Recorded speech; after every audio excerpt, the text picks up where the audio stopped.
this is just a bit of a breakdown of my first crit race that I had on Saturday. Things didn't really go to plan.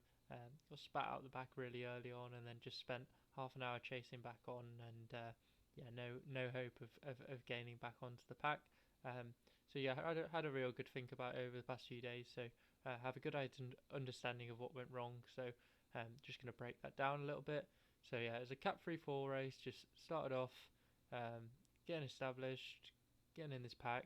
Very sprinty out of this corner every lap, which I noticed, and my intuition was very much based on trying to conserve as much energy as possible, be smooth on the pedal as possible.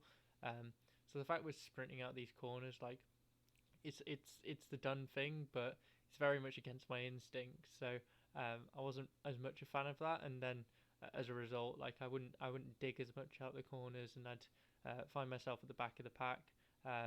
When like at the end of the day, you just need to play the game and maintain yourself within the pack. So if it's sprinting out the corners, it's sprinting out the corners. That's what you got to do.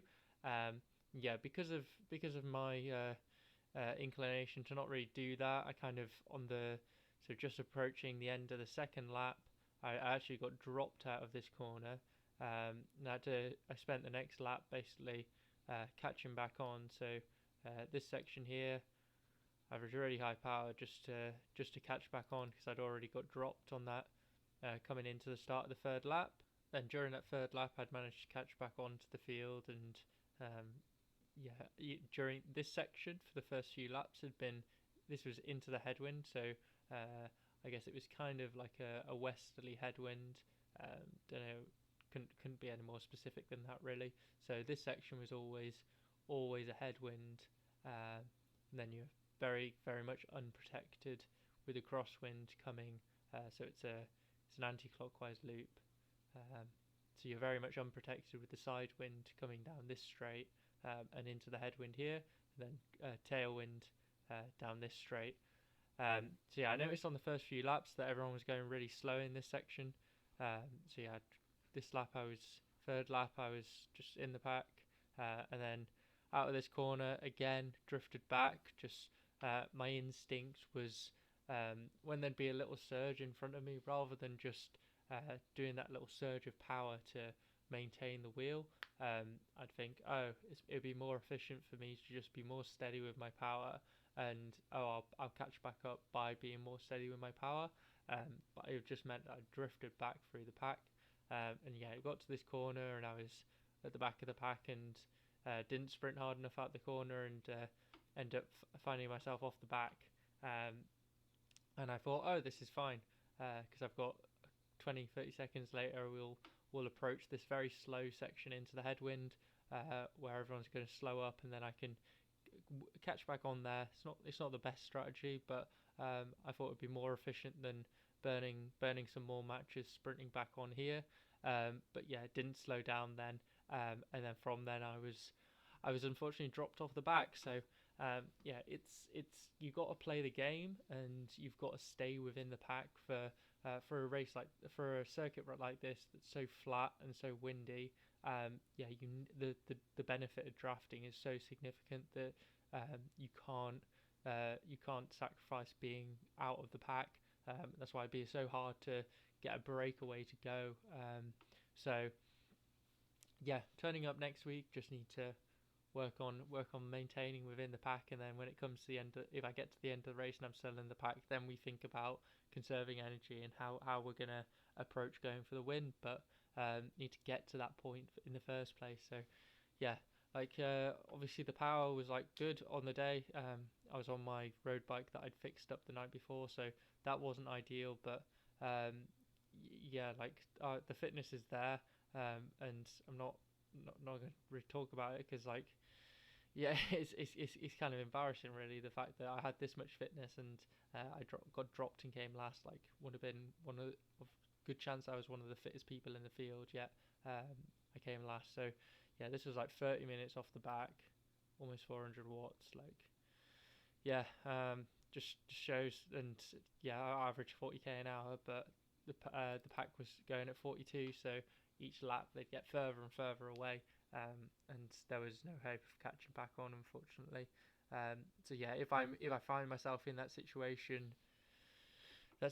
here where I'm off the back, I just need to, if I'm in that situation, I just need to burn any matches I have, not be concerned about saving them for the end, because you're not going to be there at the end. So you're better off burning matches, getting back involved with the pack, and then at least having a shot, because where I stood there was no opportunity to get back on, unfortunately.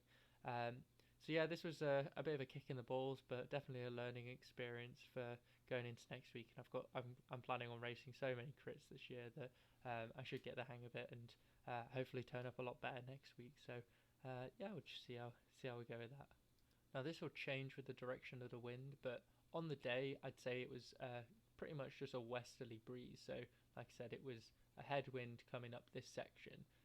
So thinking about positioning, for the few laps where I was in the pack, I found that going up the inside rather than taking the preferred line through the corner where you go wide on the coming into the corner, go wide on the way out to make the corner as shallow as possible. I found that going up the inside and having like a more acute line was a nice way to move up, and I think that is because on this straight, it's not really an echelon, but if you're moving up on the inside, you're still getting that protection from the wind, and especially in the corner, if you've got people on your outside, on your right, you're getting protected from the wind.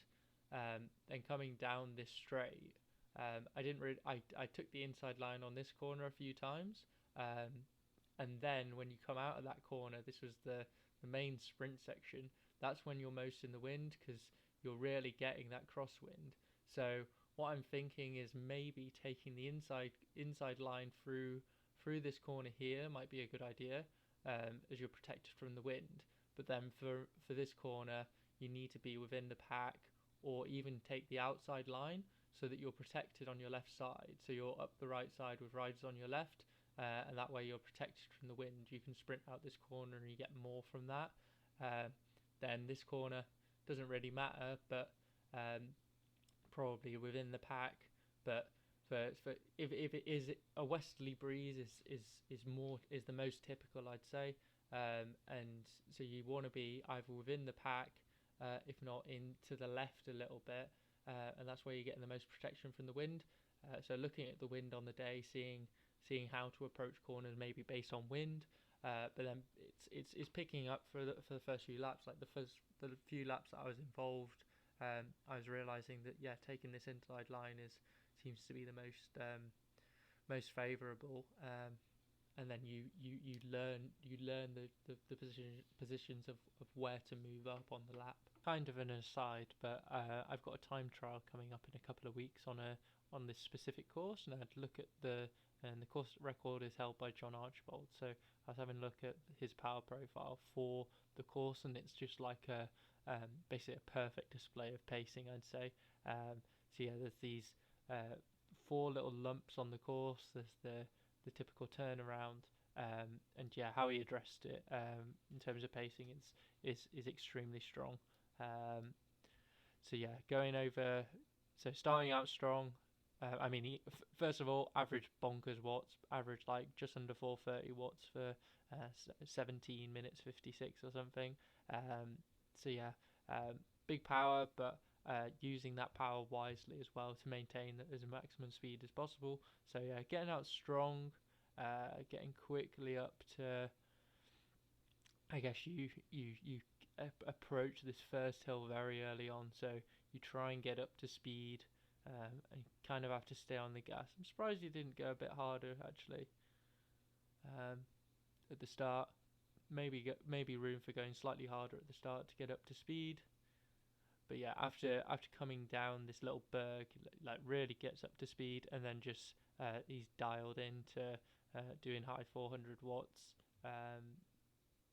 Average like 436 on the way out, 426 on the way back, sort of thing. But yeah, it's the main thing to see is just these little bergs where you see how the speed's slowing just to slightly below 48, but he's getting on the power a bit more. So going from high 400s to getting into the 500s just to maintain maintain as much speed as possible. And then once coming down the other side of those hills, he's easing off to give himself a little break, just a little bit below 400 for a small, very small amount of time, and then back on the pedals to mid 400 watts.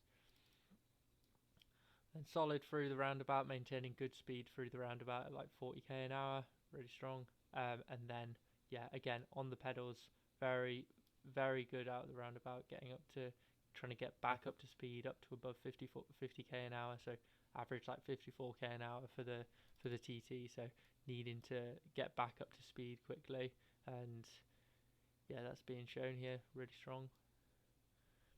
And then again, these little bergs, which is on my TT what I struggled with when there was these little bergs. That's where my speed really dropped, and the power just wasn't there. If anything, my power was dropping off when my power needed to be going higher. So you see, a bit weaker on the way back. Maybe this hill's hardest on the way back.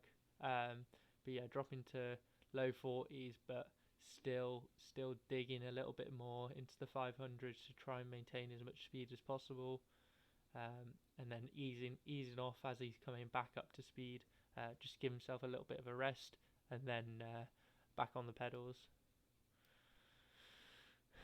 Yeah, not even slowing down much for this last little hill here. Crazy.